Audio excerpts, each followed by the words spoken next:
y las políticas de Estado, las políticas nacionales, vimos que se estableció un acuerdo en el foro del Acuerdo Nacional del cual participan los principales actores políticos, de los representantes de los partidos políticos que tienen cuota o asiento en el Congreso de la República, los actores del Ejecutivo y también de la sociedad civil, en este foro para consensuar cuáles son las políticas de Estado. Esto por el lado del acuerdo político, pero también hay un componente técnico, en este caso la tecnocracia encargada, es el CEPLAN y la presidencia del Consejo de Ministros, de definir una visión de país. Entonces tenemos por un lado la visión de país, que es formulada desde el espacio de la tecnocracia, y por otro lado tenemos las políticas de Estado que surgen en el marco de un acuerdo de concertación política en el foro del Acuerdo Nacional. Entonces, en base a la concertación, porque tiene que ver el acuerdo, todos tienen que estar de acuerdo, se va a formular, teniendo en cuenta este marco referente de la visión de país y las políticas de Estado definidas estas políticas definidas en el Acuerdo Nacional, se formula el Plan Estratégico de Desarrollo Nacional. Ahora, en su última versión, es el Plan Estratégico de Desarrollo Nacional al 2050. Este es el gran marco orientador en base al consenso o al acuerdo emanado en la sociedad.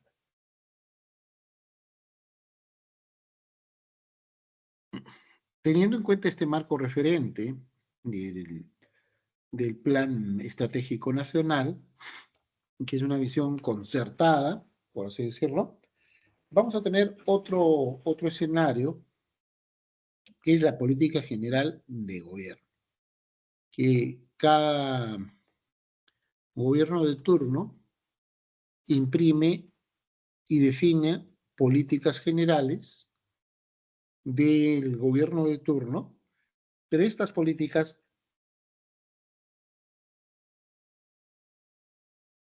deben ser concordadas con el Plan Estratégico de Desarrollo Nacional.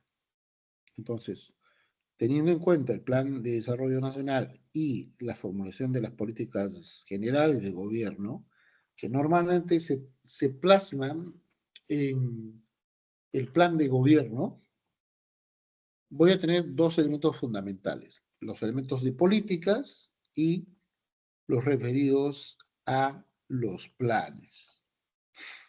Dentro de las políticas vamos a tener las políticas nacionales, que estamos viendo acá, están vinculadas al espacio territorial. Tenemos también políticas regionales y políticas a nivel local, en la esfera provincial y en la esfera distrital. Entonces, en estos dos niveles, a nivel de gobiernos locales, hay gobiernos provinciales, municipios provinciales y municipios distritales. Y luego tenemos la política institucional de cada entidad. Cada entidad tiene una política institucional. Ahora, estas políticas se van a plasmar en otros instrumentos. Primero, el Plan Estratégico Sectorial Multianual, el PESEM, y el Plan Estratégico Multisectorial. Entonces, aquí tenemos por un lado lo que es los sectores, y por otro lado el plan multisectorial. Ya cuando vamos a estos niveles estamos comenzando a aterrizar en la parte orientadora de la estrategia y de la operatividad de la gestión.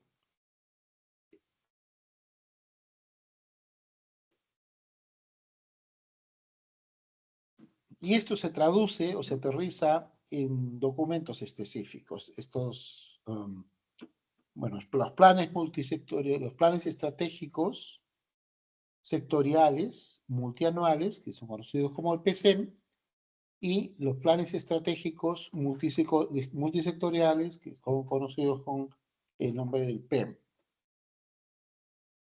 Y luego, dependiendo de la instancia, por ejemplo, tenemos planes de desarrollo regional concertado, el PDRC, el plan de desarrollo local concertado, provincial, y el plan de desarrollo local concertado, que es a nivel distrital.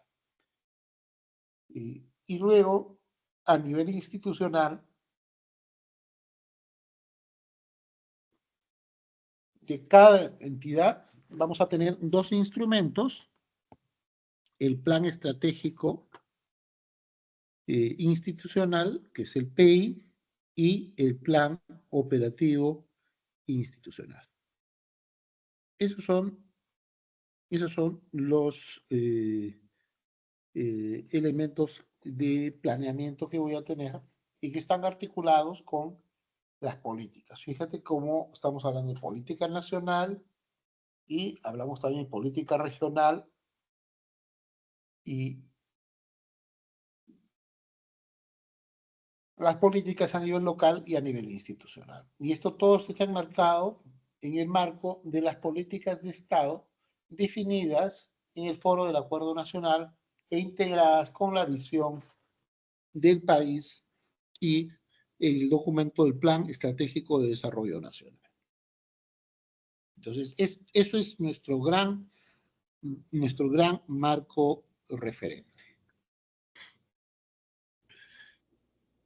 La visión al Perú, recordemos, esto también lo especificamos, esta se define en el Acuerdo Nacional, se aprueba en el Acuerdo Nacional, tiene que haber consenso, se aprueba con el consenso, ninguna política impuesta, ¿cierto? Ninguna política es impuesta, sino tiene que ser parte del consenso. Se habla, por eso, del consenso. ¿Ok? Este es el esquema, son los los 3 ejes del Acuerdo Nacional aprobados, ¿sí? Y tiene 5 ejes de la visión del Perú al 2050. El primer eje o pilar es que todas las personas deben alcanzar su potencial en igualdad de oportunidades, sin discriminación, y deben gozar de una vida plena. El segundo eje es la gestión sostenible de la naturaleza y las medidas frente al cambio climático. El tercero es el desarrollo sostenible con empleo digno y armonía con la naturaleza. Ese es el tercer eje. El cuarto, la sociedad democrática y planificada, respetuosa de los derechos humanos y libre de temor y de la violencia. Y finalmente, el quinto es el Estado moderno, eficiente, transparente y descentralizado, que garantiza una sociedad justa e inclusiva, sin corrupción y sin dejar a nadie atrás. Esto es lo que se ha definido en ese marco de la visión del Perú al 2050. ¿Dónde se aprueba esta visión? Se aprueba en el marco del Acuerdo Nacional. Luego, ya vamos, ese es por el lado del consenso político, tenemos el trabajo de la tecnocracia, trabajo elaborado por el CEPLAN, en coordinación con la PCM, formulan y aprueban el documento denominado Plan Estratégico de Desarrollo Nacional al 2050. Este es el documento vigente, es el último documento que se ha aprobado. Se aprueba mediante Decreto Supremo 095 del 2022 de la PCM y se actualiza el año 2023. En este código QR ustedes pueden acceder al texto íntegro del Plan Estratégico de Desarrollo Nacional. ¿Ok? Vamos ahora. Entonces, este es el marco. Está en el marco de la Constitución. Están las 35 políticas de acuerdo nacional. Está la agenda de 2030. Tienes también el referente del Plan Estratégico anterior de Desarrollo Nacional al 2021 y la visión del Perú al 2050. Teniendo en cuenta todos estos documentos, en función a todos ellos, se formula el Plan Estratégico de Desarrollo Nacional y se aprueba este instrumento. ¿Qué cosa contiene? Tiene los lineamientos, los objetivos nacionales, los objetivos específicos, las acciones estratégicas, y todo esto se va a traducir a nivel de indicadores y metas de cada uno de estos elementos, estableciéndose también retos, prioridades y acciones inmediatas. Entonces tenemos objetivos nacionales, objetivos específicos y acciones estratégicas. Recuerden que estamos viendo acá el plan de estratégico de desarrollo nacional, que es la visión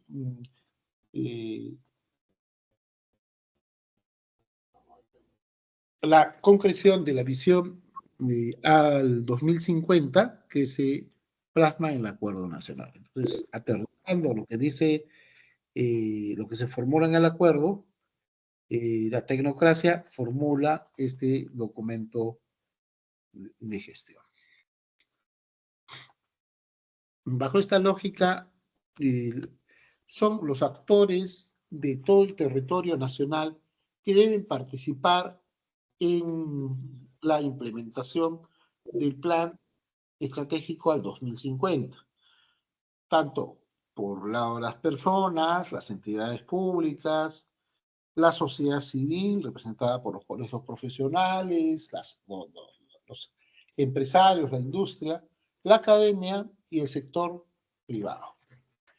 Sin embargo, en la elaboración en la elaboración del documento hay algunos aspectos que deben ser considerados para mejorar en los próximos procesos, sobre todo teniendo en cuenta de que la formulación de estos planes debe tener en cuenta la realidad de la población. Entonces, bajo esa perspectiva, tenemos que hay algunos aspectos, por ejemplo, de interés de las comunidades o las poblaciones rurales y las poblaciones de frontera que no están siendo reflejados o no han sido considerados en este importante documento de planeamiento. ¿Ok? Vamos a ver luego esos detalles, esas debilidades encontradas para ver el caso. Tenemos entonces aquí el Plan Estratégico de Desarrollo Nacional al 2050, es la visión que se basa en la visión del Perú al 2050, se definen los lineamientos de política, fundamentalmente en lo relativo a la consolidación del Estado moderno, eficiente, eficaz, descentralizado y al servicio de las personas, ¿no? Y tiene también objetivos específicos. Luego vamos a entrar a hacer el análisis en específico de este plan. El marco de referencia está centrado en el bienestar de las personas. El plan de Perú al 2050 se basa en el bienestar de las personas. Recuerden que todo esto pasa por el diagnóstico, por el análisis de la problemática, que es el primer paso para luego aterrizar en esta propuesta que es la propuesta del Perú al 2050. Entonces, ¿a qué se aspira? Esto pasa por tener el referente del plan y también por lo que se estableció en la OCDE, ¿no? Pasa 37, por tener un bienestar, 4, identificar el proceso de bienestar actual 7, 4, en base a las dimensiones claves, por ejemplo, ingresos, riqueza, trabajo, vivienda, y luego en establecer mecanismos de medición. Por ejemplo, estos mecanismos pueden ser promedio, brecha entre las personas de altos ingresos y bajos ingresos, privaciones, brecha entre grupos de población, paridad y género, por ejemplo, es lo que se han establecido como algunos parámetros para medir el bienestar actual.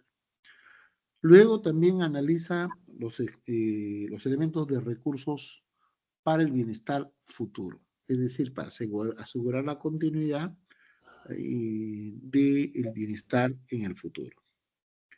Acá tenemos dimensiones claves: el capital humano, el capital natural, el capital económico y el capital social. Son esos 4 elementos de las dimensiones claves. Y la forma de medición de estos elementos, de estos recursos para el bienestar futuro, tiene 4 elementos. La existencia, o sea, por ejemplo, en el caso de capital natural, la existencia de ese capital, de la generación de flujos o movimiento, los factores de riesgo y la capacidad de resiliencia, es decir, la capacidad de resistir y hacer frente a las dificultades.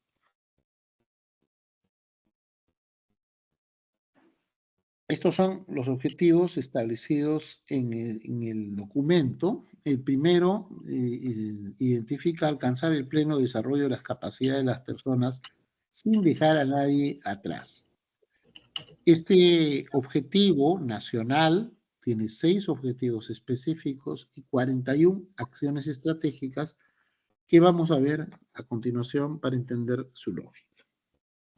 El segundo objetivo nacional, gestionar el territorio de manera sostenible a fin de prevenir y reducir los riesgos y amenazas que afectan a las personas en sus medios de vida. Sobre este hecho, quisiera, no sé desde qué localidades se están conectando, pero este es un hecho que ahora lo estamos vivenciando más que nunca. ¿Qué ha ocurrido en estos últimos días? En estos últimos días tenemos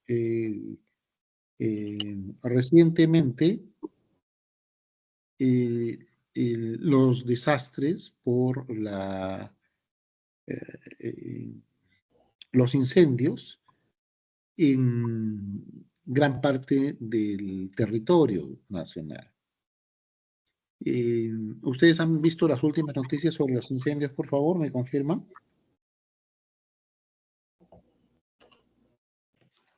Sí. Ya, eso encaja, por ejemplo, con este punto que estamos tratando, ¿no? El tema de los incendios. Vamos a ver ahora, déjenme un segundo, por favor. Esto es exactamente lo que estamos viendo en este punto. Un momento, por favor.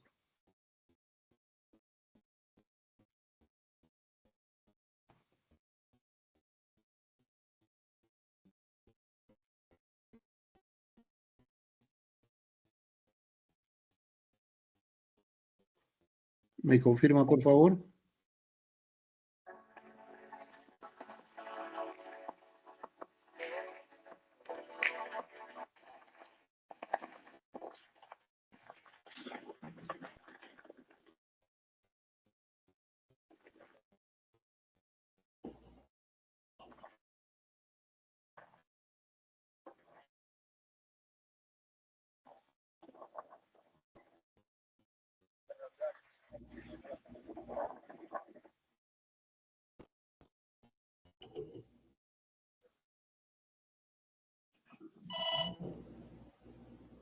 2 partes de arriba, gana.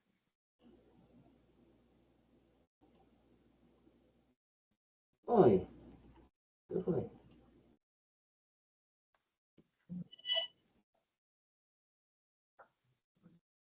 Y esas son imágenes de lo que está ocurriendo ahora. Hay más de 20 regiones que se han ido afectadas por incendios. Abajo hasta que se enciende más.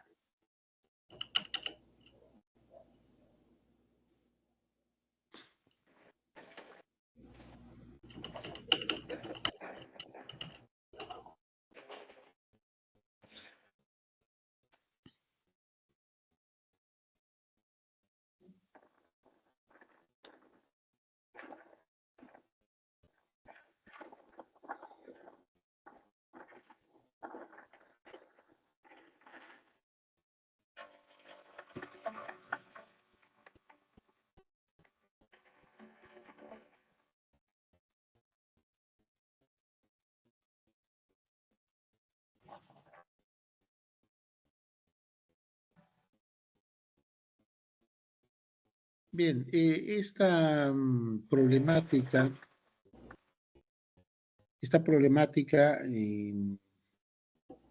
es una problemática que ya se había previsto, está formulada en este documento bueno, ahora de repente con el cambio climático, con las cosas que estamos visualizando, hemos sentido más fuerte o más rápidamente este impacto, ¿no? Este segundo elemento de gestionar el territorio de manera sostenible a fin de prevenir y reducir los riesgos y amenazas que afectan a las personas y sus medios de vida, tiene 8 objetivos específicos y 42 acciones. El tercer elemento es elevar los niveles de competitividad y productividad con empleo decente. Este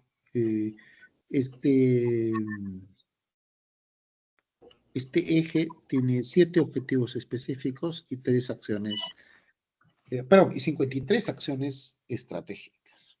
Finalmente tenemos el cuarto eje, que es garantizar una sociedad justa, democrática y pacífica, y un Estado efectivo al servicio de las personas. Este tiene 6 objetivos específicos y 26 acciones estratégicas.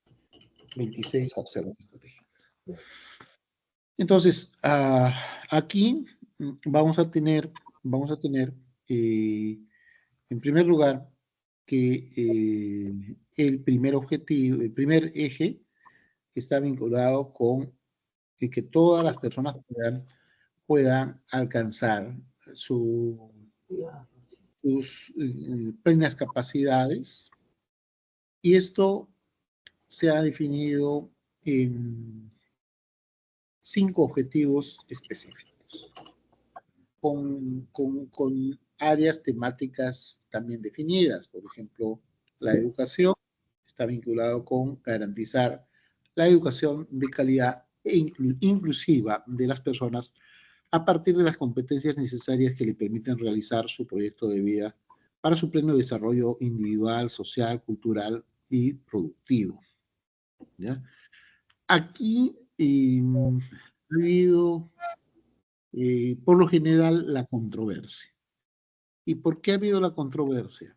Entonces, por el tema de garantizar la formación educativa de calidad e inclusiva de las personas. ¿Qué cosas se han entendido por este tema de inclusividad? ¿Se ha restringido de repente a uno o solamente a un determinado aspecto de inclusividad, ¿no? Pero la inclusión va más allá, o sea, está vinculado también como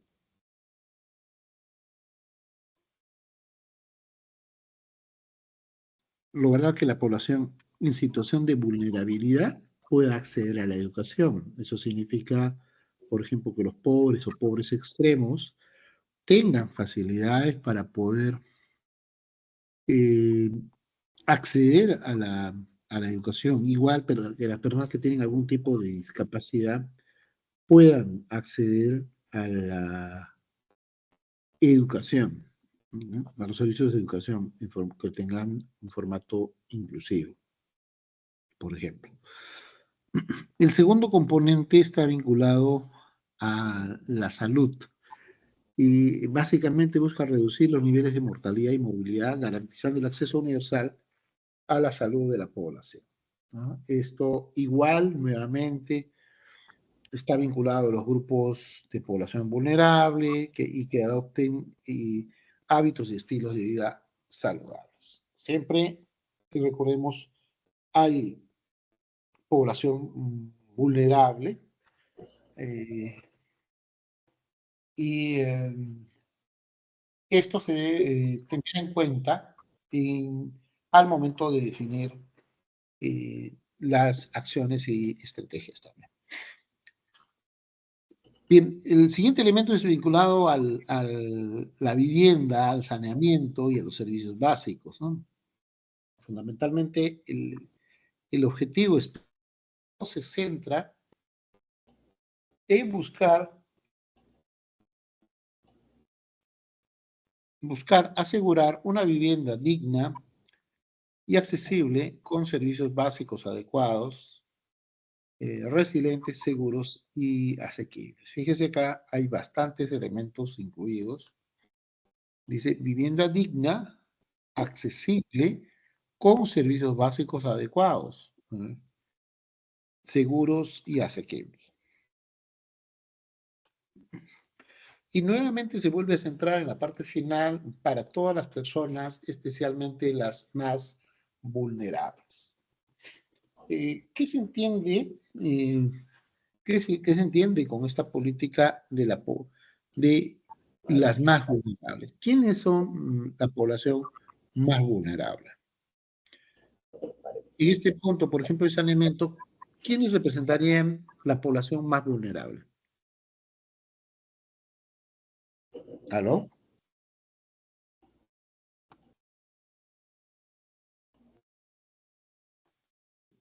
Para ustedes, ¿quién representaría la población más vulnerable? ¿Cuál sería el identificador?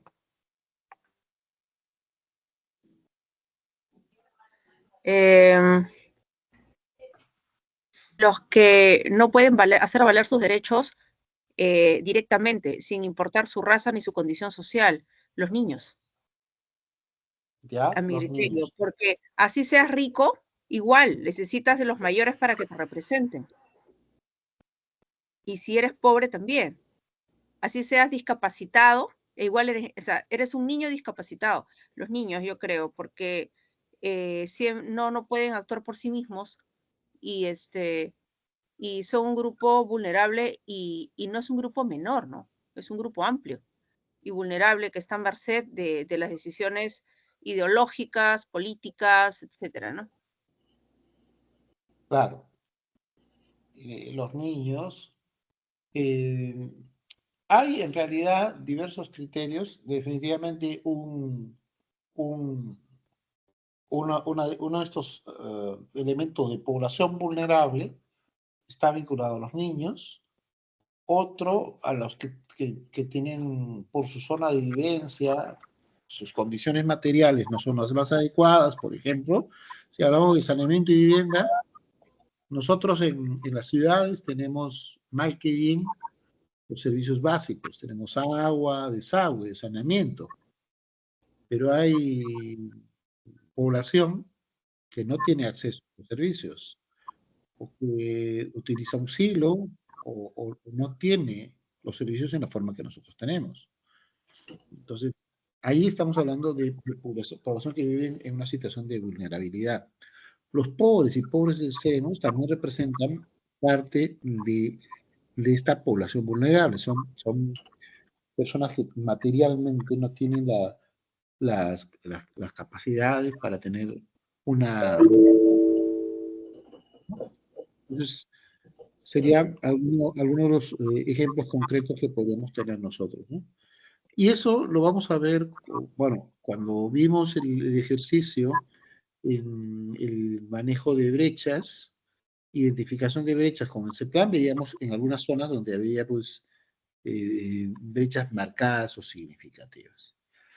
El cuarto elemento está vinculado al transporte de las personas.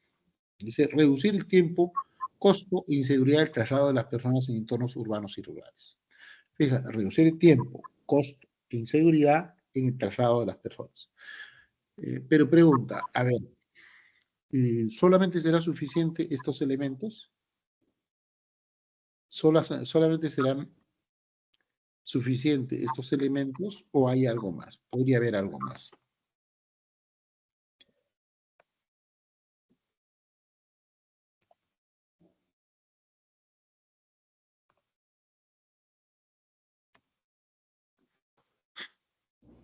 ¿Podría haber algún elemento adicional que ustedes han identificado?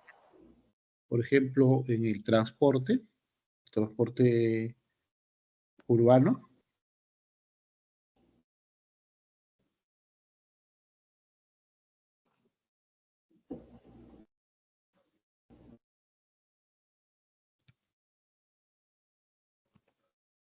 ¿Identifican algún elemento?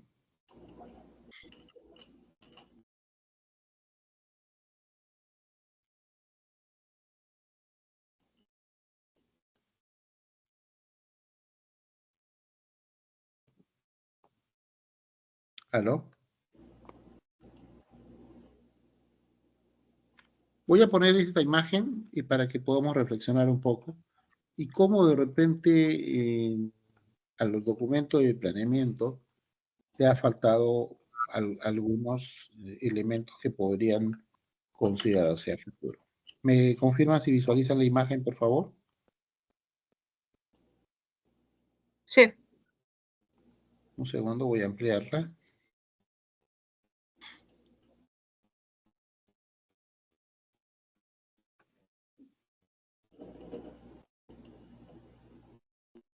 ¿Qué elemento le estaría faltando, por ejemplo, acá? ¿Logran ver la imagen? Bueno, ahí se nota desorden, caos, pero sobreservido. O sea, ese es el Metropolitano, me parece, y es una línea que ya está sobreservida. No hay un transporte, no hay suficiente cantidad de transporte, ¿no? Para la población. De hecho, mucha gente en su ignorancia, ¿no? Porque la ignorancia es muy altanera, dicen pues que la gente no debería comprar tantos carros, deberían comprar bicicletas o deberían irse en transporte público, ¿no? Cuando la gente tiene auto precisamente porque el transporte público es pésimo. No trabaja para empezar 24/7, no, ninguno trabaja 24/7. Y además tampoco son seguros porque tampoco están interconectados por todas las zonas de Lima. Entonces, muchas veces la gente, considerando la inseguridad ciudadana, prefiere ir en su auto. Máximo cuando para mucha gente todavía hay facilidades para adquirir vehículos.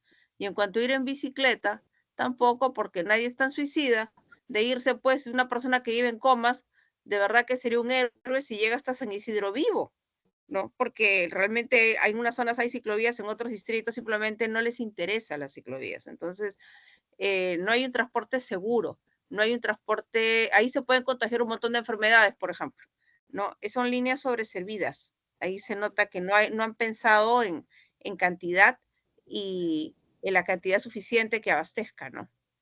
No hay líneas interconectadas, no hay otros medios alternativos. O es metropolitano, o a veces ya ni siquiera, si no es metropolitano, a veces ya no hay qué línea tomar, porque no siempre hay sustitutos. Es lo que yo veo. Claro, sí, precisamente por eso indicamos esta definición, reducir el tiempo, el costo e inseguridad en el traslado, en transportes.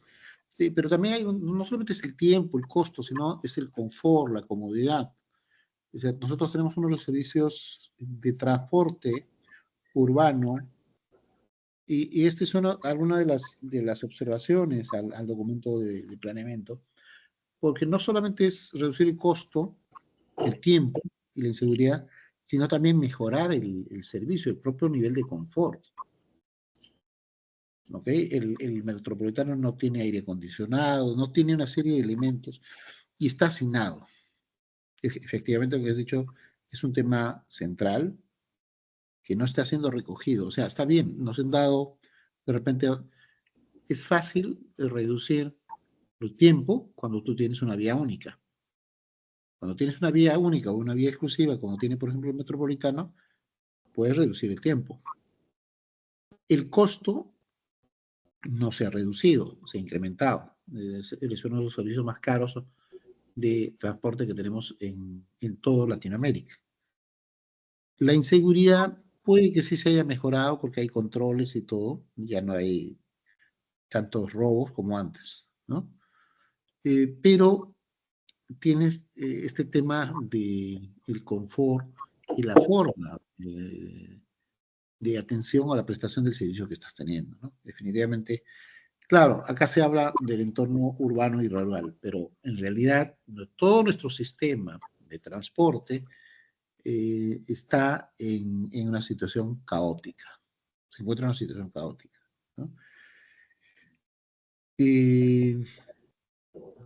Claro, lo ideal es que como se está plasmando acá, tú tengas un servicio de calidad, con sostenibilidad ambiental y social, ¿no? Y con un costo accesible. Pero, repito nuevamente, los precios que nosotros pagamos en el Perú incluso son mucho más caros que lo que tú vas a pagar, por ejemplo, en otro servicio de un país de primer mundo. Si ustedes revisan las tarifas, se las vas a encontrar en Inglaterra, en Canadá, en Estados Unidos, hasta en Rusia, en Francia. Vas a encontrar que las tarifas son mucho más económicas y accesibles. Entonces, hay algo que está fallando en este tema, ¿no? Luego tienes la igualdad Tal de vez se oportunidades. tenga, Sí, disculpe, dígame, tal dígame. vez se deba poner, ¿no? En el transporte de las personas, no centrarse solo en el transporte, sino identificar el problema. El sector transporte es un sector muy corrompido. De hecho, hay bastante corrupción y burocracia ahí. Entonces, precisamente para dotar de esas cosas, tiene que combatirse la excesiva burocracia y la corrupción, porque es lo que ralentizan todos los procesos. Entonces, uno puede ver que hay siempre cierta reticencia. Uno encuentra mucha resistencia del sistema cuando él quiere sustituir un bus por un tren. Lo hacen, pero luego de poner 1000 problemas a regañadientes, y no solamente trenes dentro de la ciudad. Cuando, por ejemplo, dicen para viajar a departamentos del Perú, se han hecho planes para poner trenes, es como si hubieran lobby o una fuerza subterránea que no quiere que haya tren. No, que el sistema es muy fuerte para preservar las cosas así como están, ese es el tema. Y si dice un problema del transporte de las personas, yo creo que es la corrupción. El sector transporte es un sector demasiado corrupto, lo hemos visto últimamente, ¿no? Y hay una cosa, una pregunta que quiero hacer, respecto de los objetivos específicos, o entonces no me acuerdo bien si están los objetivos generales, pero ¿no cree usted que está faltando algo para lograr esos objetivos? O sea, ¿se han puesto a pensar al 2050 qué tipo de economía vamos a tener? Porque si con la economía que tenemos, aprobada en esta Constitución, ley del 93, es posible y viable llegar a estos lineamientos, ya, porque andar cambiando de política económica comprometería seriamente el logro de estos objetivos. Y mañana viene otro partido político que tiene otra ideología y no, vamos a volver a la economía estatista. Implica todo un cambio y una seria modificación que podría comprometer el logro de los objetivos. Entonces, yo no sé por qué no sé si han considerado poner el mantenimiento de la política económica actual como elemento clave para el logro de estas cosas. Pregunto. Sí, bueno, muy buena pregunta. Mira, la Constitución del 93, yo diría que casi el 60% ha sido modificada en los últimos años. En estos, en menos de 5 años, se han modificado enormemente la Constitución. Es un Pero tema, ya no es la pero Constitución. el capítulo económico, ese no se ha modificado tanto. A lo que yo voy es que para el logro de Sí. estas cosas, porque aquí hablan, pues, nos hablan, de verdad que suena muy bonito, ¿ya? Pero dice, realizar el proyecto de vida, desarrollo individual, social, cultural, ay, qué hermoso. Luego dice abajo también, ¿no? Que las personas logren estilos de vida saludables, economía sostenible, transporte, seguridad. Pero yo digo, todo esto requiere de un sistema económico. Y no, o sea, no porque le digo, sino por las estadísticas, o sea, los hechos, los números, o sea, está comprobado que los países que tienen los países del primer mundo mantienen generalmente cierto tipo de economía, ¿no? Entonces, si se ha contemplado el que la economía de un país tenga que reunir cierto modelo económico, ¿para qué? Para que se puedan impulsar estos objetivos. O sea, podrán haber modificaciones más o menos, pero digo, si viene un gobierno que tiene una economía, no vamos a estatizar todo, o un gobierno de una economía socialista que tiene otra forma de pensar, bueno o mala, no sé, pero es otra forma de pensar, podría comprometer esos objetivos. O sea, ¿no cree ustedes que sería importante establecer bajo qué parámetros básicos que debe tener una economía estos lineamientos se consiguen? Es lo que estoy preguntando, ¿no? Lo que comento, ¿no? Sí, mire, lo que usted indica está vinculado, voy a retroceder un poquito, tiene toda la razón, pero tenemos que ver el marco. Mire, estamos acá. Estamos hablando de las políticas que están aquí. El riesgo de que se cambie tanto la constitución o marco jurídico, que mal que bien nos ha permitido con aciertos o errores, está aquí. Entonces, el riesgo está aquí. La forma, la velocidad con que se han cambiado los aspectos de la Constitución se encuentran a nivel a este nivel. ¿Se entiende? El Plan de Desarrollo Nacional se encuentra en este nivel,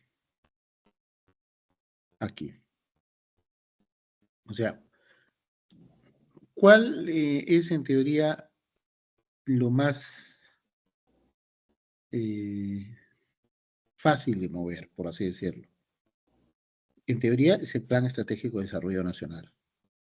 Claro, es porque esto depende de políticas, depende de compromisos, pero si tú ejecutas un cambio a nivel constitucional, por eso es muy, muy delicado lo que está pasando, si tú ejecutas cambios a nivel constitucional y los cambios lo han hecho en forma muy rápida, ¿no?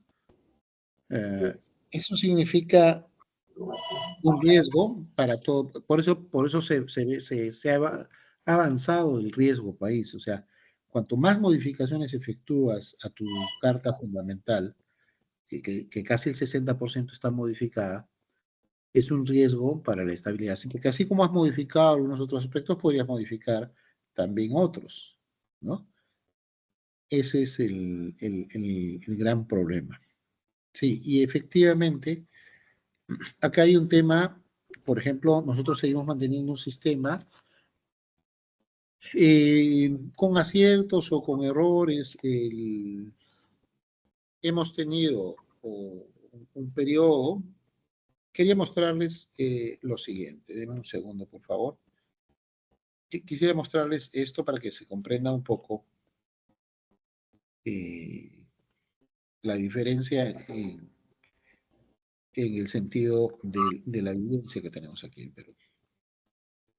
¿Ya? Mire, lo que tenemos acá, no sé si logran visualizar, le he puesto acá una captura de pantalla, son las líneas del metro de Londres. Si tú ves, por ejemplo, en Inglaterra, tiene no una, sino un sinnúmero de líneas de tren. ¿Ok? Es la forma natural de transportarse, desplazarse dentro de la ciudad, dentro de Londres. Si ustedes buscan Nueva York, van a encontrar exactamente lo mismo. Si ustedes buscan en Francia, van a encontrar las líneas de tren. En Chile incluso, ellos tienen un metro, tienen un sistema avanzado similar que tienen en Argentina. Nosotros estamos en la línea 2 años. Nuestra primera línea de tren se demoraron 20 años. 20 años en construir una línea de tren.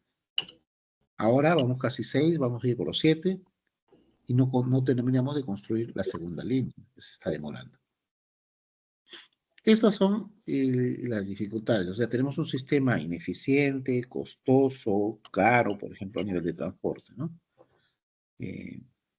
Y sin darnos cuenta, estamos construyendo monopolios. O sea, la esencia del desarrollo de los países, si nos ceñimos a los países que son considerados como capitalistas o de libre mercado, la esencia es la competencia. Pero ¿qué competencia podemos tener si, por ejemplo, para el metropolitano quieren que se elimine todo y tenemos las tasas más altas? Entonces, la gente va como sardina. O sea, ¿qué cosa quieren? Que todas las personas vayan, se cree un espacio monopólico y la gente se transporte en buses en una forma inapropiada. Entonces, esas son las consideraciones que tenemos que tener en cuenta. Deberíamos ver mecanismos para que haya un nivel de desarrollo y de confort de la población. No podemos seguir con estos sistemas. Se ha generado un espacio monopólico, un monopolio en el mercado de transporte y estas son las consecuencias. O sea, tenemos un sistema rápido, sí, pero cualquiera puede hacer un sistema rápido generando un monopolio, porque no hay otro bus que se traslade por esas vías. ¿Ok? Ese es el punto del transporte. Nosotros seguimos manteniendo un sistema de buses. Hace tiempo ya debió implementarse este sistema de transporte por tren para interconectarnos, ¿no? Pero no solamente estamos viendo el transporte en la costa, en la sierra. Y la pregunta es, ¿y cómo haces para conectarte o para transportarte en la selva? Voy a hacer un pequeño ejercicio para que nuevamente hagamos una reflexión de nuestras realidades. ¿Ya? Deme un segundo, por favor. Voy a cambiar mi compartido. Y precisamente esto les va de repente dar una pauta sobre cómo hemos estado formulando el planeamiento. Voy a ponerle acá Tabatinga. ¿Logran ver mi pantalla? ¿Me confirma? ¿Me confirma si visualizan la pantalla? Creo que soy la única alumna, profesor. Los demás creo que se han ido. Ya. ¿Logra visualizar? Bueno, no hay problema. Si estamos contigo. Sí, profesor, sí se escucha. Ya. ¿Logran visualizar la pantalla? Sí, sí. Ya. Estamos viendo lo que se conoce como la zona de la trífera frontera. Acá se encuentra Tabatinga. Tabatinga es por el lado brasileño. Ahí está Colombia. Fíjate, en la parte superior está Colombia. Y hacia el lado peruano tenemos también la zona peruana, las tres zonas. ¿Ya? Fíjate, hacia el lado de Colombia tenemos acá, este es el aeropuerto internacional Alfredo Vázquez Cobo en Leticia. Hacia el lado de Tabatinga tenemos el aeropuerto internacional de Tabatinga. Y hacia el lado peruano no existe nada. ¿Ok? No hay nada hasta por ahí llegar a Caballococha, que es lo más cercano que tenemos en algo con algún nivel aceptable de desarrollo. Pero esto es lo que tenemos, esto es lo que está presente en la frontera. Ahora, si hacemos un zoom, vamos a comenzar a ver las diferencias. Esto es Santa Rosa de Yaraví, la zona peruana. Esto es Tabatinga, ¿no? Toda esta zona es Tabatinga, todo esto es Brasil, y todas estas zonas son de Colombia. Entonces, entre el lado peruano y el lado colombiano, el lado brasileño, hay una enorme diferencia. Cuando se ha formulado el Plan de Desarrollo Nacional, no ha participado, si bien es cierto, ha participado la sociedad civil, ha participado los colegios profesionales, han participado las ONGs, los municipios, pero la presencia o participación de las zonas del interior del país ha sido escasa y no se ve reflejado en los planes de desarrollo. Si nosotros fuésemos a visualizar, por ejemplo, lo que está ocurriendo, cómo es una determinada localidad, por ejemplo, podemos ver, vamos a encontrar una diferencia marcada entre los niveles de desarrollo, de infraestructura y todo lo demás. Por ejemplo, este es en el lado brasileño, y vamos a encontrar marcadas diferencias. Este es el lado colombiano, por ejemplo, algunas zonas del lado colombiano, ¿no? Vamos a encontrar, y cuando vamos hacia el lado peruano, esto es lo que encontramos. Un déficit de infraestructura. Ahora, a raíz de algunas cosas, se han tratado de avanzar con algunos afirmados o pistas, pero esto es lo que encontramos en el lado peruano. Una ausencia de infraestructura. ¿Ok? Y eso se traduce, esta visión se traduce en la problemática que nosotros tenemos. Este es el punto. Bueno, tenemos acá la Santa Rosa, que es un caserío, y la zona poblada, por así decirlo, mejor presentable, que está hacia el lado de la frontera, es esta. Es Caballo Cocha.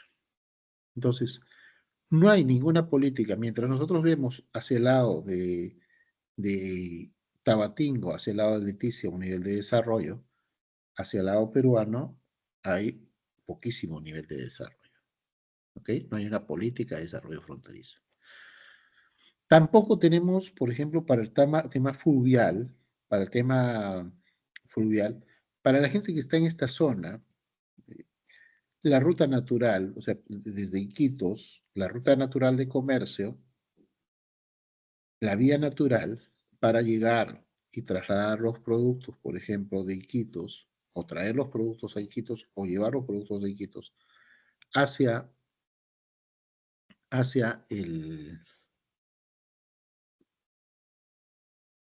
la ruta natural para llevar los productos sería a través del Amazonas. A O sea, través de lanchas.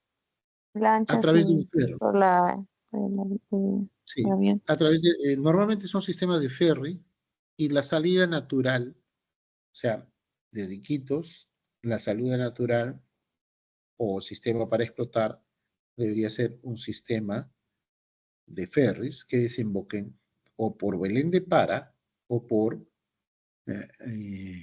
Macapa, ¿no? Pero normalmente Belén de Para es donde tenemos el puerto de mayor tamaño para poder salir hacia el Atlántico. Entonces, cualquier opción de desarrollo, la vía natural de Iquitos, el costo por ferry o transporte marítimo, para luego consolidarse y salir al mercado europeo, sería esa ruta. Iquitos, por su ubicación, no tiene forma de salir hacia la costa peruana. Su vía natural es en la selva. Sin embargo, no hay el nivel de desarrollo. No está formulado bajo esos. Y tampoco se ha puesto como prioridad ciertos ejes que permitan el desarrollo, ¿no? Es más o menos para tener una noción. Voy a dejar de compartir. Eso quería y hacerles una reflexión. Este tema, por ejemplo, desarrollo fronterizo, desarrollo rural, está escasamente desarrollado en el Plan de Desarrollo Estratégico Nacional, Plan Estratégico de Desarrollo Nacional a 2050. Eso representa algunas debilidades en nuestro proceso de planeamiento. No tenemos una visión integradora. Muchas de las políticas, como todas las que estamos viendo aquí, se establecen de cara a ese punto, ¿no? Entonces, se han establecido, por ejemplo, la política de población en frontera, garantizar la mejor calidad de la vida de las poblaciones de frontera a través de instituciones y servicios la población para un mejor aprovechamiento de oportunidades e integración fronteriza. Vamos a ver luego lo que dice este primer objetivo respecto al desarrollo fronterizo. Si es que hay alguna acción estratégica, si es que hay alguna noción de desarrollo. En primer lugar, todo el desarrollo fronterizo está a cargo. ¿Quién piensa que es el ente que está a cargo del tema de fronteras, desarrollo fronterizo? ¿Qué ministerio?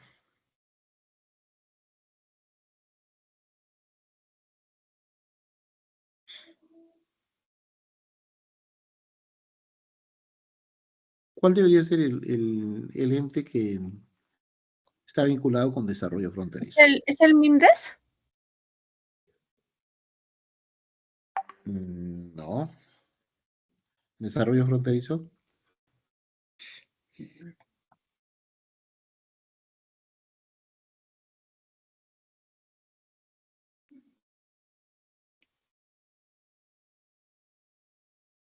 El Ministerio No, de Desarrollos de Ministerio de Desarrollos Exteriores. el Ministerio de Relaciones Exteriores. Relaciones Exteriores, sí. Sí. El ministerio que está a cargo de desarrollo fronterizo es el Ministerio de Relaciones Exteriores. Pero acá hay una contradicción porque yo no he visto ningún diplomático o miembro que esté presente en la zona de frontera. Es poco frecuente. Esas son las inconsistencias que vamos a tener. Entonces, estos puntos, por ejemplo, tenemos que verlo. Acá estamos viendo a nivel de objetivo, pero luego vamos a ir al plan Perú al 2050, al plan específico, y acá tenemos los indicadores. Voy a mostrarles, voy a compartir mi pantalla, porque este es un tema sumamente importante. ¿Ya? Voy a cambiar mi compartido y ahorita vamos a ver la pantalla completa para poder visualizar. ¿Me confirma si visualiza la pantalla, por favor? Acá está.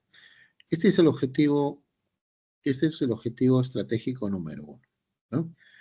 Acá ya tenemos el objetivo nacional, los indicadores del objetivo nacional, la fuente, la línea base, el año base y el logro esperado al 2050. Por ejemplo, el primer objetivo, alcanzar el pleno desarrollo de las capacidades de las personas sin dejar a nadie atrás. El indicador, razón de años de vida saludable perdidos por 1000 habitantes. Ese es el indicador, ¿no? La línea de base es la del 2016 y acá dice la línea de base 168. Logro esperado es 141.8. ¿Ya? Acá significa que quiere haber una reducción de los años de vida saludable. ¿Ok? Dice garantizar la formación, el objetivo estratégico, el objetivo, perdón, específico es garantizar la formación educativa de calidad e inclusiva de las personas a partir de las competencias necesarias que le permitan realizar su proyecto de vida para su pleno desarrollo individual, social, cultural y productivo que contribuyan al bienestar, la competitividad, sostenibilidad del país con las exigencias del uso de las tecnologías educativas y digitales. Este es el objetivo específico. Y este objetivo lo han desglosado en dos.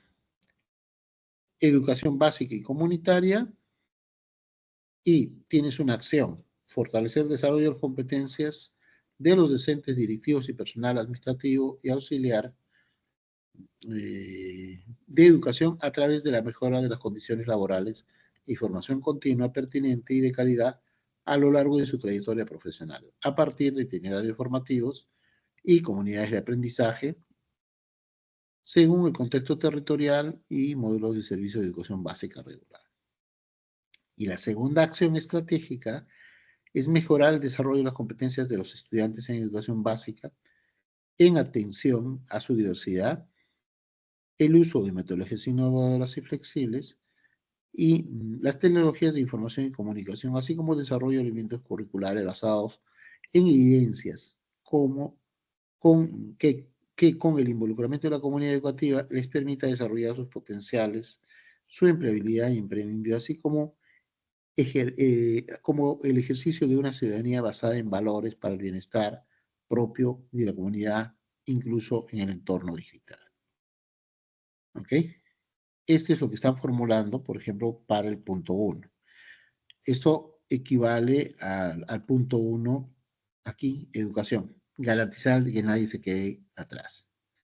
¿Ok? Ese es el punto 1.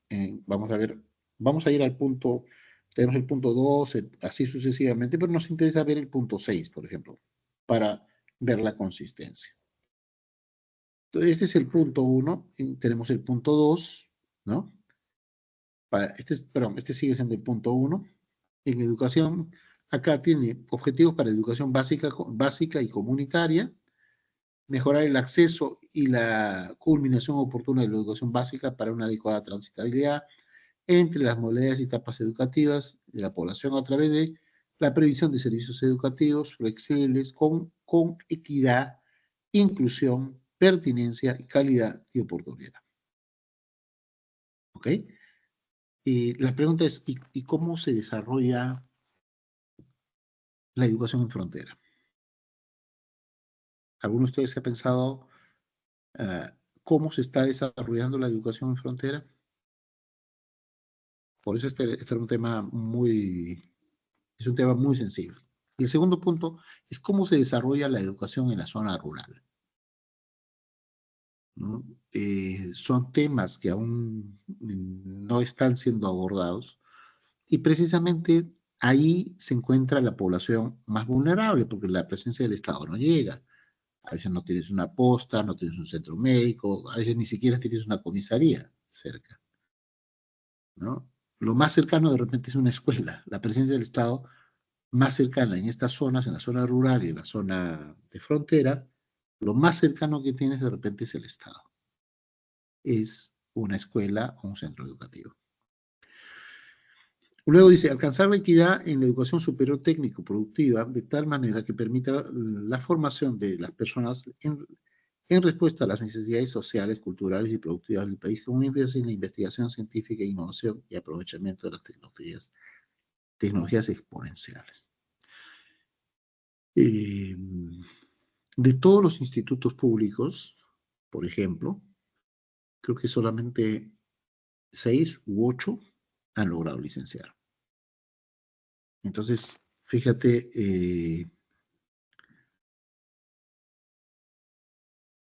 hay algunas inconsistencias entre los documentos y la realidad, ¿no?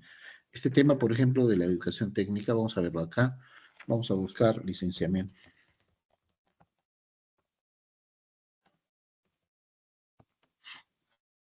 Vamos a ver cuántos licenciados. Vamos a ver acá.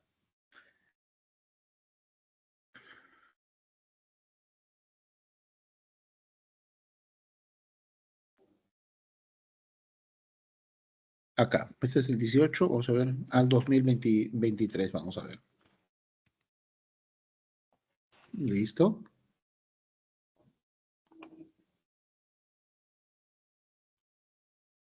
Acá. Vamos a ver, acá.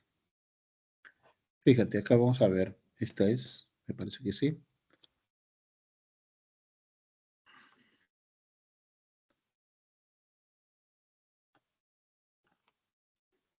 Acá, estos son los institutos que se encuentran licenciados. En el caso de los pedagógicos públicos, son 5 que se encuentran licenciados. ¿Ok? Solamente 5 de todos los que están presentes a nivel nacional. De los tecnológicos es algo similar, entre 6 a 8 igual. Entonces, aquí vemos, por un lado, que se está buscando, por ejemplo, con el tema educativo, cerrar brechas, pero, por ejemplo, dice, alcanzar la equidad. Pero ¿cómo podemos alcanzar la equidad si no tienen la infraestructura y las condiciones para que puedan desarrollarse, ¿no? Acá hay otro indicador. Dice, consolidar el aseguramiento de la calidad de cada alternativa formativa de educación superior y técnico-productiva en las modalidades, incluyendo la educación digital y con pertinencia regional.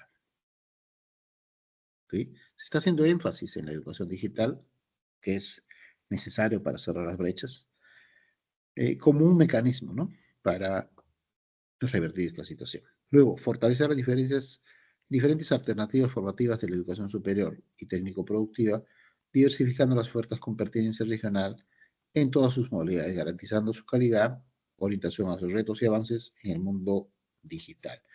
Hay un énfasis fuerte en que las instituciones implementen componentes digitales.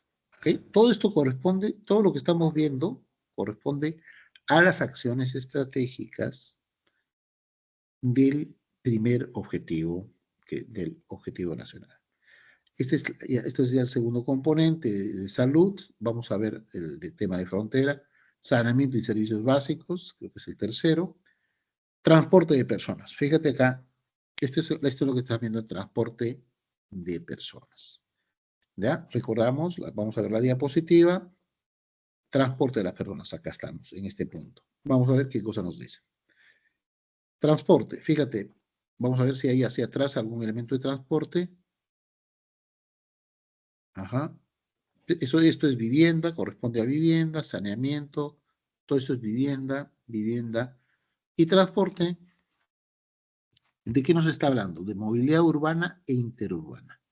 Reducir el tiempo, costo e inseguridad en el traslado de las personas en los entornos urbanos y rurales mediante sistemas de transporte seguros, accesibles, conectados con calidad y con sostenibilidad ambiental y social. Y tiene dos acciones estratégicas: desarrollar el sistema integrado de transporte urbano, sostenible y seguro bajo el concepto de multimodalidad de los desplazamientos en ciudades y en enfoque de ciudades inteligentes. Este transporte multimodal normalmente hace referencia al transporte en tren multimodal, ¿no? Eso es al menos lo que está plasmado en este documento. Luego dice, desarrollar el sistema de transporte interurbano público eficaz y seguro considerando los avances digitales de la tecnología de transporte inteligente para el desplazamiento de las personas. Pero solamente está pensando en transporte terrestre, no hay una política para el desarrollo de transporte fluvial. Por ejemplo, toda la selva, Ucayali y Loreto, está enfocada en transporte fluvial. Bien. Luego tenemos lo que es la igualdad. Acá se hace la referencia a personas con vulnerabilidad, sobre discriminación, se habla sobre violencia, luego sobre participación social y política, el desarrollo infantil temprano y la inclusión económica y los pueblos indígenas y originarios y afroperuanos. Bueno, esto es la inclusión también sobre lo que son pobres, pobreza extrema, y por ahí también me parece que debe haber algo sobre las personas con discapacidad. ¿Ok? Y pueblos indígenas, identidad y registro, ¿no? Por ejemplo, es... ya. Y ahora vamos a ir a frontera. Dice, garantizar la mejora de la calidad de vida de las poblaciones de frontera a través de instituciones y servicios de población para un mejor aprovechamiento de las oportunidades de la integración fronteriza. Población de frontera. El objetivo es asegurar el desarrollo de las capacidades y competencias de la población de frontera a través de servicios básicos de calidad e infraestructura adecuada a su realidad con pertinencia cultural para el aprovechamiento de las oportunidades de integración fronteriza. Es lo único que hacen referencia. No hay un mayor desglose sobre este punto. ¿Nota? Si observan, está repitiendo casi el objetivo. No hay un desarrollo específico de este ítem.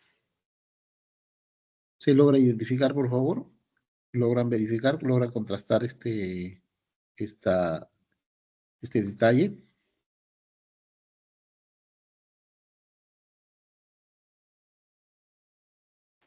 Voy a compartirles, un segundo, por favor. Voy a compartirles la ruta.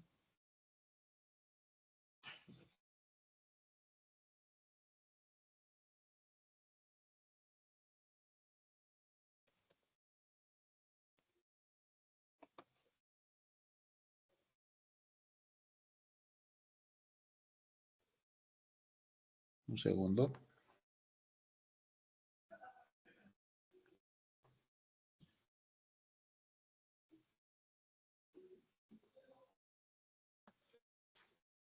Voy a... ya, proseguimos. Entonces, en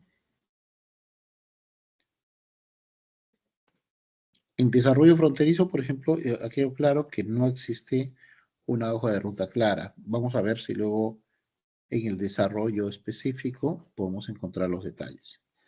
Pero en esta, por ejemplo, no existe este detalle, ese desglose a nivel estratégico.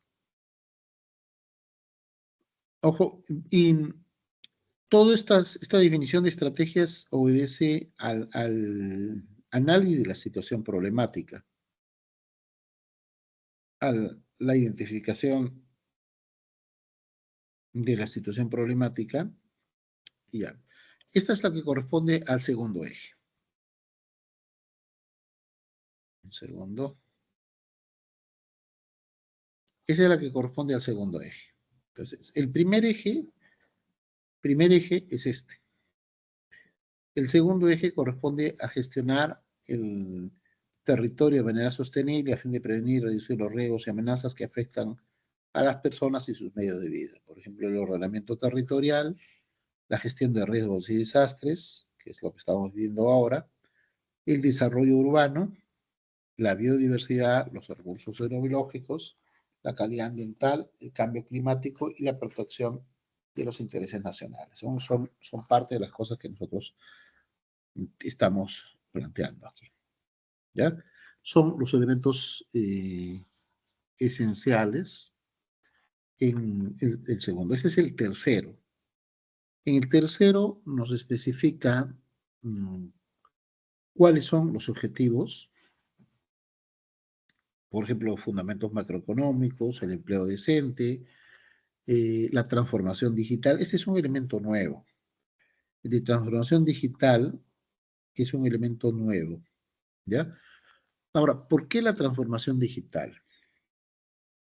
A ver, ustedes, ¿cuál piensan que va a ser el impacto de la tecnología en la sociedad, sobre el trabajo y sobre nuestra economía?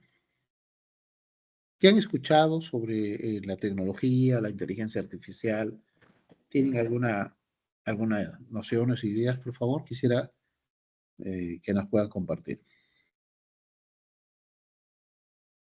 ¿Aló?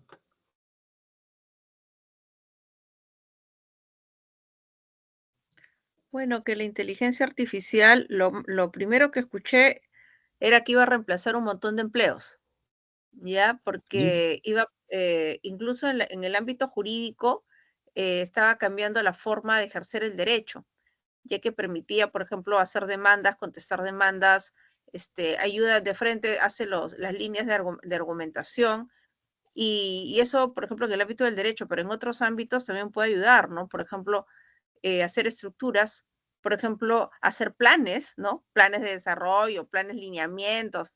Con el tiempo va a reemplazar mucho el trabajo humano y de repente va a contribuir a la larga, pienso yo, si esto sigue así, a la reducción del aparato estatal, a la reducción de la burocracia estatal, eh, en la medida que mucha gente que trabaja en el Estado haciendo ciertos tipos de trabajos tal vez sea sustituido, ¿no? Hay varias cosas en la inteligencia artificial, pero contestando a la pregunta, lo primero que me viene a la mente, lo primero que escuché fue eso. Ya, lo que estás indicando es parte de lo que se... Bueno, acá hay un documento bastante completo que es el informe del Foro Económico Mundial, donde nos va a mostrar cuáles son las tendencias de cambio en función al uso de tecnología y sobre todo la inteligencia artificial. ¿Qué sectores se van a ir afectados?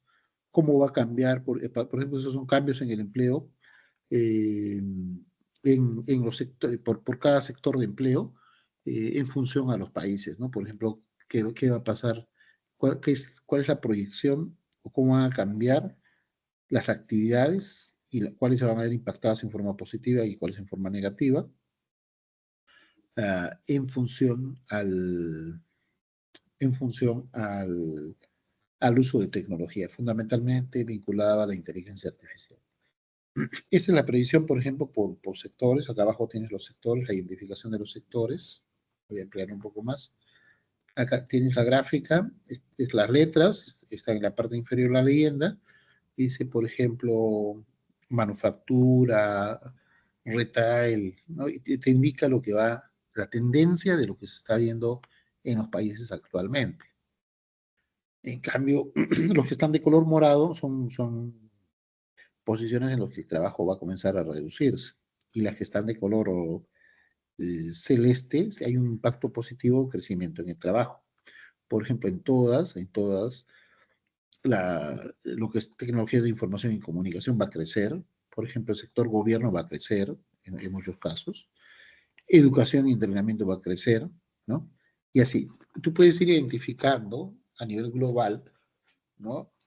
Qué está pasando, qué está ocurriendo y cómo si va a tender a crecer o incrementarse o disminuir las posiciones de trabajo. En algunos países se van a ver más impactados que otros, ¿no? Va a haber más, esto es lo que ya ha ocurrido hasta el 2021. Hay otro estudio que está ya hasta el año 2023, ¿no? Pero acá ya te está mostrando las tendencias de este proceso de cambio que ha comenzado a ocurrir y recién está llegando, como es lógico, llega un poco rezagado a nuestro caso, ¿no? Se líderes en diversos países parecidos a nuestro como México, pero también lo que está pasando en Japón, en Israel, en Italia, y así sucesivamente. Hay ciertos rubros en los que sí vas a encontrar oportunidades de crecimiento, van a haber oportunidades de trabajo, pero hay otros en los que decae totalmente el trabajo. Así vas a ver también rubros, ocupaciones, dónde se va a encontrar, por ejemplo, estos son análisis de lo que está pasando por ejemplo, con LinkedIn para ver las características, los elementos esenciales y trabajando las previsiones de lo que está ya ocurriendo actualmente en los últimos 5 años, ¿no? O sea, cambios que ya se están viendo. Este es un documento interesante que les voy a dar, está en inglés, pero es sumamente importante porque te muestra el futuro, ¿no? Te muestra el futuro y el impacto que está teniendo la tecnología en los sectores, ¿ya? Yo les recomiendo, el documento es el futuro del trabajo del año 2023, es un documento del Foro Económico Mundial, ¿ya?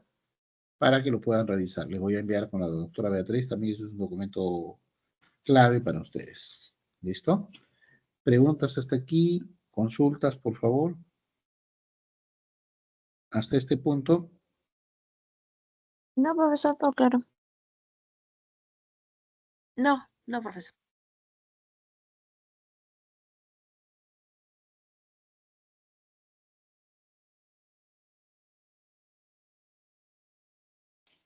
Bien, entonces le voy a transmitir este documento. Hay otro similar, por ejemplo, lo que está pasando en el sector gubernamental. Este es un documento de lectura bastante extenso, pero tiene toda la información completa para identificar tendencias, sectores, actividades, ¿no? Lamentablemente la gente que no identifica esto, sí va a haber, si no identifica o no se prepara, sí va a tener algunas dificultades para poder adaptarse. Son procesos que ya están en pleno proceso de desarrollo y estamos ingresando a esa era acá en el Perú. ¿Okay? Bien, por eso, para mí sí es sumamente interesante que sea incluido este eje, que es elevar la capacidad científica e innovación tecnológica en el país en base a la investigación y creación y adaptación y transformación de tecnología científica y el impulso a la transformación digital del país. Este es un objetivo específico clave, porque precisamente la pandemia nos ha demostrado que tenemos bajo nivel de uso de tecnología en los negocios. Y la pandemia, cuando llegó, a muchos negocios los agarró sin capacidad de conexión, sin capacidad de enganche con la población. No tenían un mecanismo, tenían clientes y los clientes podían venir a su negocio, pero luego se dieron, como ocurrió, se dieron cuenta que no podía ser en absoluto, eh, no podía darse en absoluto la conexión con ese cliente que venía en forma presencial y como impusieron reglas sanitarias, ya no podían atender físicamente en el local, ¿no? Entonces, muchos de los negocios quebraron, fracasaron porque no tenían una estrategia digital. Esto precisamente nos está demostrando esa problemática, la problemática de la falta de una adopción de tecnología digital en los negocios, ¿no? Eso es más o menos lo que tenemos entonces aquí, ¿no? Por eso para mí sí es importante que se haya incluido este elemento que demostró tanto en el segmento educativo como en el segmento de los negocios que no teníamos una preparación para la transformación digital o para la conexión de los negocios digitalmente. Y el quinto punto está vinculado a la democracia y el sistema político. Sobre este punto, sí tenemos una debilidad. ¿Qué opinan sobre este punto, por favor? Quisiera sus opiniones. ¿Qué opinan sobre la gobernabilidad y el sistema democrático?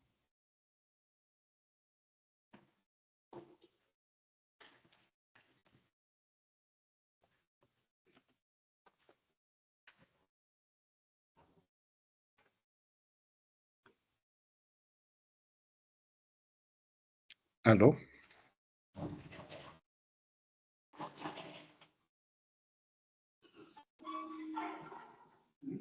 ¿Aló?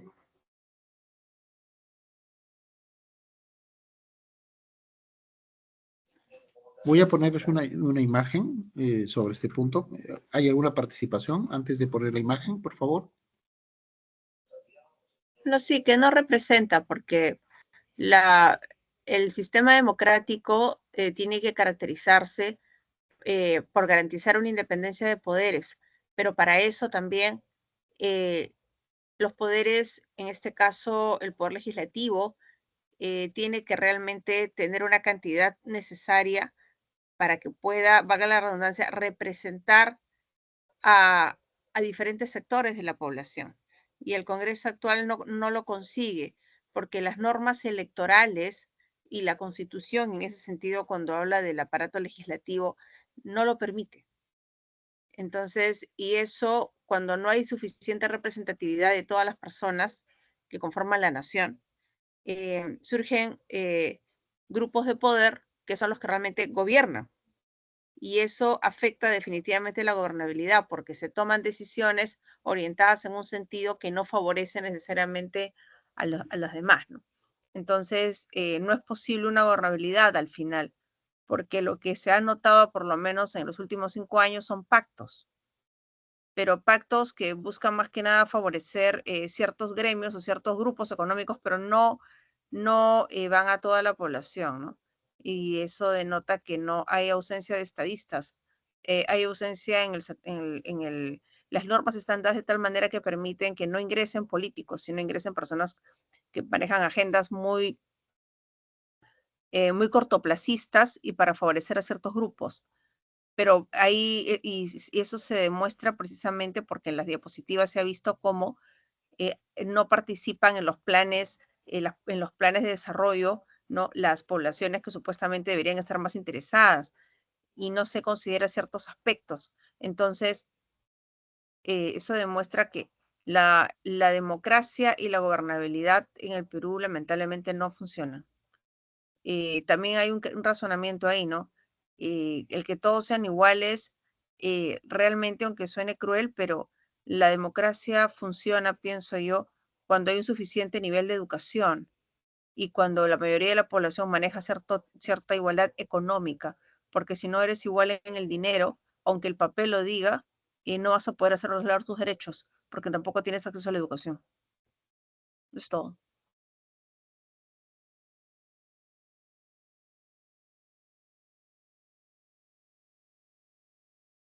Bien, ¿alguna participación más, por favor, antes de poner la lámina para la reflexión?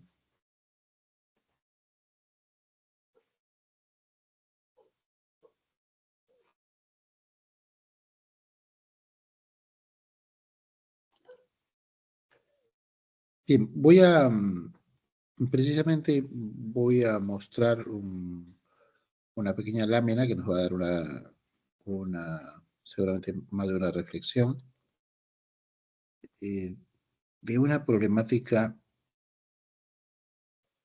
bueno, que a pesar de todo, felizmente ha impactado, pero no de la manera que en otro escenario hubiera ocurrido, ¿no?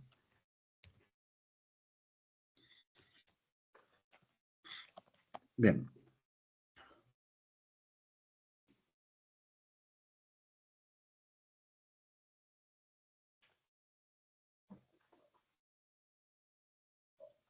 Ahora quiero que ustedes analicemos con la siguiente imagen, que pensemos en un momento cuál es el impacto del orden político, de la estabilidad política sobre la economía y sobre el desarrollo.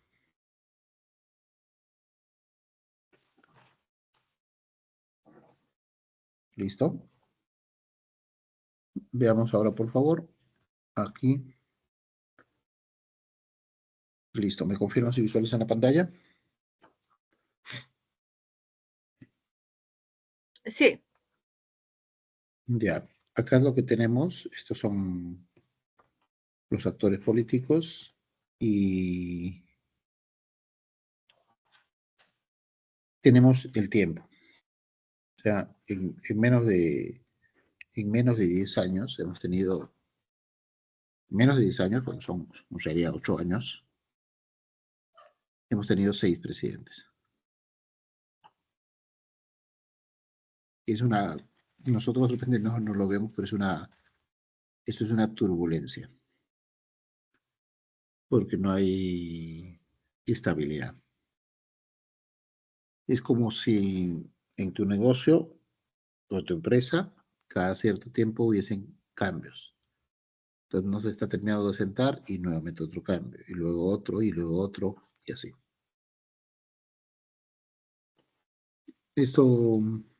Todo esto genera, y queramos o no, genera inestabilidad. Y la inestabilidad, la falta de una estabilidad en el campo político, queramos o no, afecta e influye en lo que se conoce como la confianza país. De lo que ustedes han podido ver y de la situación que estamos actualmente, ¿cómo ha afectado esta percepción de la confianza país en la economía?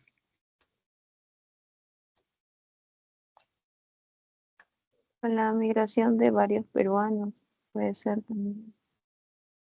Ok, En la ausencia de inversión, porque con gobernantes inestables que no tienen una política económica clara, o sea, mejor dicho, cuando hay diferentes presidentes, no se puede vislumbrar una línea económica. Y eso obviamente no fomenta ni atrae inversiones a largo plazo en un país. Y como todo es una maquinaria, si no hay inversión, entonces no hay trabajo, ¿no? Y si no hay trabajo, la gente no tiene liquidez. Y si no tiene liquidez, no pueden comprar bienes. Y si no pueden comprar bienes, la economía se resiente, ¿no? Y eso genera la emigración, la delincuencia, la aparición de mafias, que es las que están tomando el país, porque hay caos, porque hay desorden. Pero yo iría más allá en el análisis. Yo me parece, corríjame si me equivoco, el problema de la inestabilidad no es que hay varios presidentes, ese es el resultado. Pero ¿cuál es la causa de que haya habido un montón de presidentes? ¿Ah? ¿Quiénes son los, vamos a decir así, los espíritus en ebullición ahí que están detrás? ¿No? ¿Cuáles son los que gobiernan económicamente el país? ¿Quiénes son los grupos informales? ¿Por qué hay esto? Porque yo creo que la inestabilidad no es solamente que hay varios presidentes.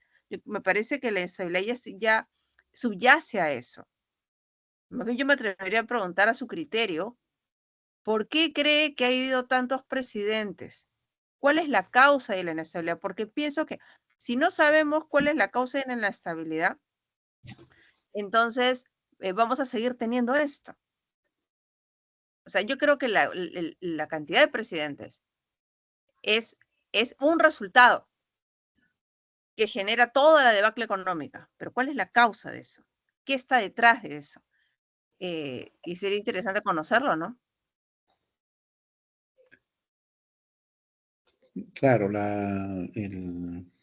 lo que estamos viendo en realidad es la parte visible, esto se conoce como la teoría del iceberg. Tú en el iceberg ves solamente en la punta del iceberg.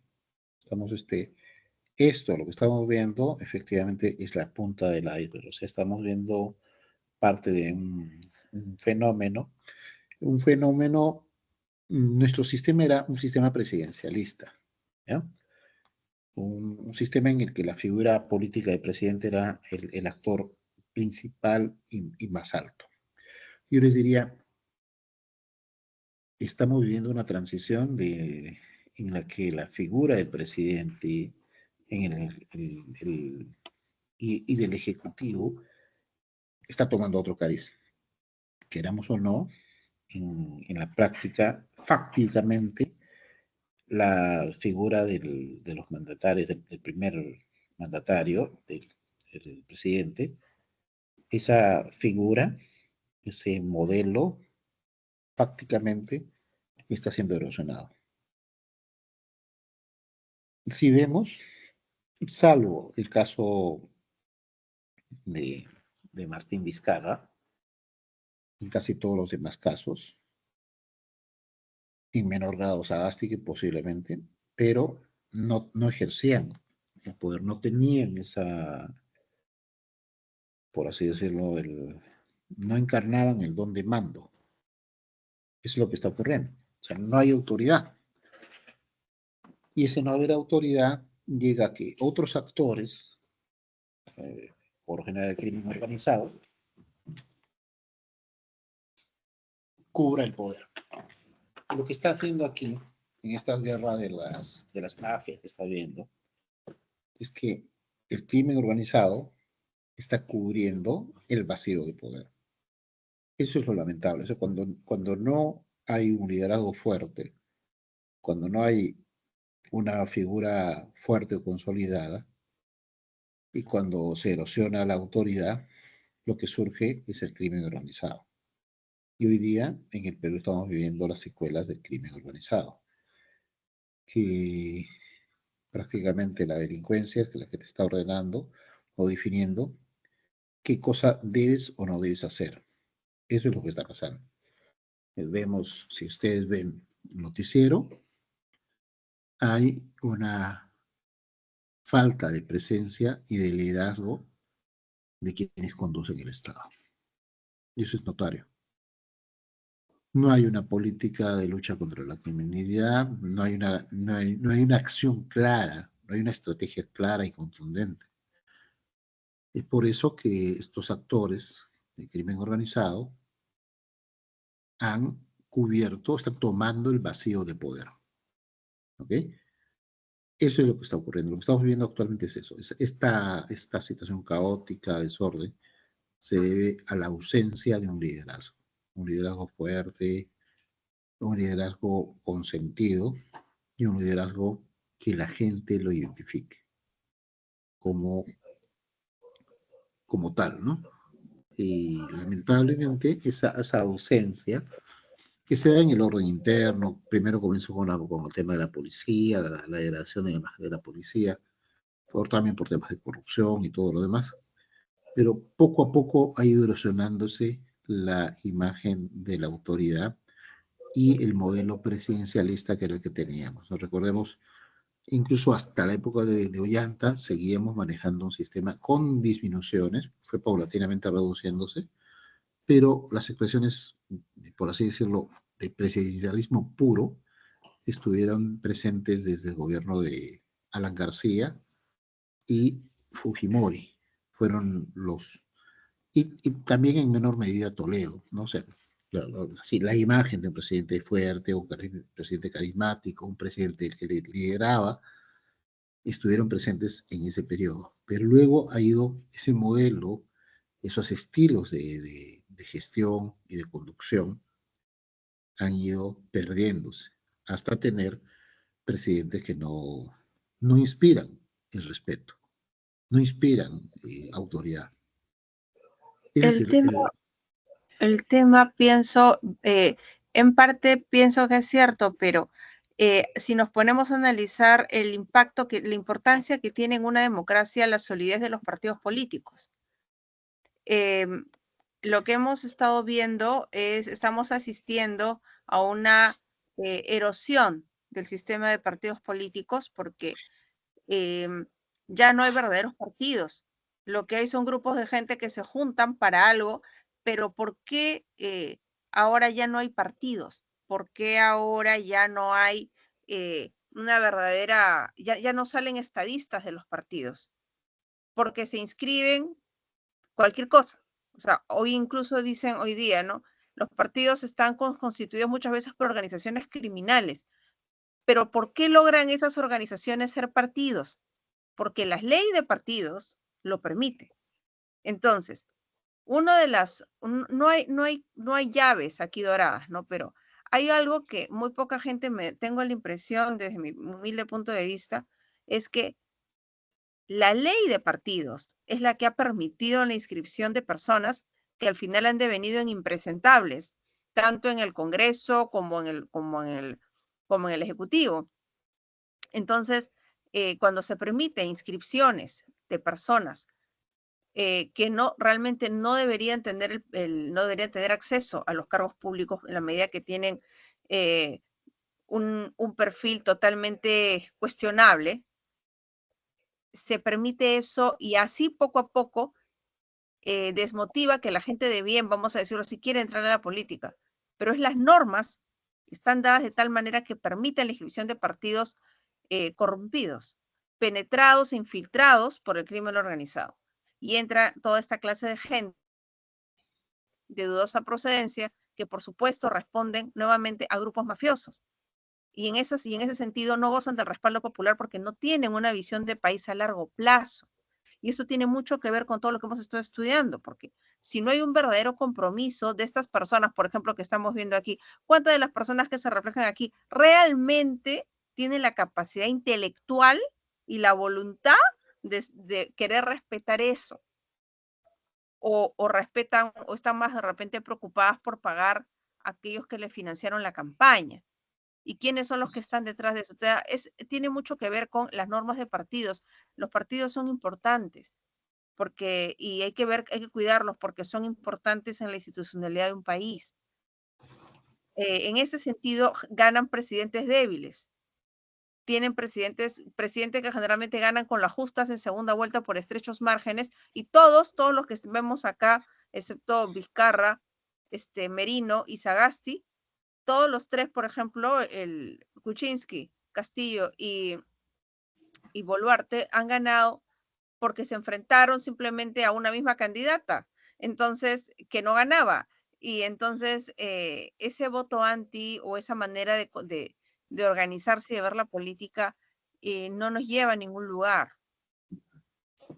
Ahí se ve reflejada la cantidad de estos presidentes y la inestabilidad, pienso yo, y por ende el caos de la economía, ¿no? Una cosa es un buen engranaje. Claro, este es parte de esa crisis del sistema, ¿no? Y esto implica es uno de los temas más complejos, es uno de los temas más difíciles, pero es un elemento necesario, ¿no? Yo creo que desde el año 92, cuando hay un quiebre, 92-93 hay un quiebre, es el quiebre del sistema, y eso implica el decaimiento del sistema de partidos políticos. O sea, no es exactamente ahora, pero desde esa época se arrastra, incluso antes de eso, cuando aparece Belmont con su movimiento, ya arrastra y prácticamente pulveriza al sistema de partidos políticos. Lo que hizo Fujimori no fue más que consolidar lo que ya se había iniciado con, con la participación de Belmont como independiente, ¿no? Son casi 20 años o un poco más, 22 años, 24 años ya, en las que no existe una articulación de partidos políticos. No existe un sistema de partidos políticos. Lo que hay son movimientos que se han juntado, algún caudillo, nada más, no existe. Y el partido, supuestamente, como es más raigambe y tradición, no ha tenido representación parlamentaria. Así de sencillo son las cosas. O sea, y lo que te podría aglutinar es un ideario, algún ideario tampoco está presente, ¿no? Ese es un problema de institucionalidad que nosotros tenemos. Igual van a haber otros elementos vinculados a la identidad y diversidad cultural, el sistema de justicia, la seguridad y la defensa. Este es un tema crítico hoy en día. Todo lo que estamos viendo cada día, usted prende el noticiero y tenemos actos de delincuencia, ¿no? Hay actos delictivos y todo. Acá, sin embargo, fíjate, se está haciendo garantizar el adecuado funcionamiento de instituciones políticas y jurídicas sociales mediante el uso intensivo de tecnologías digitales. Hay que tener en cuenta dos cosas. Nosotros tenemos un elemento que es el medio digital, pero también tenemos la defensa. O sea, hay una necesidad de defensa en el tema digital, pero también hay una necesidad de seguridad y defensa en los medios clásicos. O sea, lo que tenemos ahora en este momento, sí, está avanzando la ciberdelincuencia, la criminalidad, pero tenemos también factores críticos para la seguridad y la defensa que están vinculados a riesgos convencionales, delincuencia, criminalidad organizada, criminalidad internacional, bandas y organizaciones internacionales que están operando en este territorio. El Tren de Aragua, los Hijos de Dios, etcétera, son los que están presentes a lo que teníamos inicialmente, por ejemplo, los pulpos o los injertos, etcétera, se han sumado organizaciones internacionales que sus prácticas delictivas son más sofisticadas, son más sanguinarias y tienen nuevas formas de actuación. Entonces, el grave problema es que se ha conjugado a esta crisis que tenemos de representatividad, de liderazgo político y todo lo demás, se ha sumado la presencia de migrantes y de crimen organizado transnacional. No estamos solamente frente al crimen convencional, estamos frente a una organización transnacional de la criminalidad, la integración de bandas criminales nacionales y extranjeras. Es algo nuevo que no estamos todavía sopesando el peso e impacto que va a tener. De repente, con la apertura de Puerto Chancay, vamos a comenzar a ver algunos hechos o que como la punta del iceberg van a comenzar a salir. Todavía no lo estamos viendo. Ese es el gran problema que se nos avicina en los próximos años. O sea, la presencia de criminalidad organizada transnacional. ¿Ya? Ahora solo estamos viendo la punta del iceberg. Y esa punta del iceberg, vamos a chequear ahora en las noticias. Dime un segundo, por ejemplo, acá.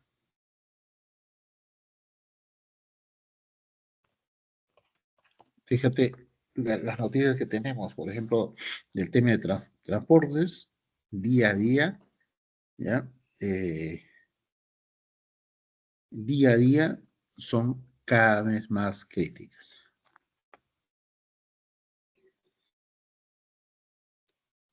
Fíjate, esta es la noticia del día a día, lo que está saliendo hoy día.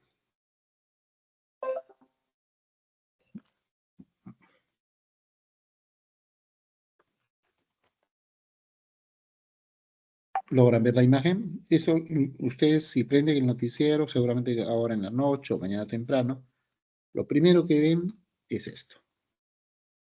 ¿Ok? Extorsionadores, crimen organizado, delincuencia transnacional. Recién estamos comenzando a ver los efectos, pero todo esto que estamos viendo es la punta del iceberg. Esto es la punta del iceberg. Recién estamos sintiendo el impacto de la criminalidad organizada, porque ya te está afectando, ya no solamente individualmente, al bodeguero, está afectando tu vida cotidiana, tu transporte, tus medios naturales de vida, ¿no? Y lo que antes no era tan visible, recién está comenzando a mostrarse, a evidenciarse como parte de una problemática más aguda. ¿Ok? Para esto está el papel, están algunas ideas, pero estamos ya más de 2 años y la problemática sigue. ¿Ok? Bien, espero que estas reflexiones y estos puntos hayan servido y vamos a ver en la siguiente algunas estrategias. Ya hemos visto lo que nos está proponiendo el Estado, lo que está haciendo el Estado, lo que está planeando, pero tenemos que ver también las perspectivas desde otros actores. Estas políticas públicas y las acciones y las estrategias definidas, y vamos a analizar cómo en la siguiente sesión, cuáles son las alternativas, cuáles son las propuestas desde otros actores distintos del Estado, pero que están vinculadas a la problemática pública, con acciones o alternativas específicas frente a estas situaciones. Ok, bueno, agradecerles a todos, muchísimas gracias por estar presentes en esta sesión. No sé si hubiese algún comentario o alguna participación final, por favor.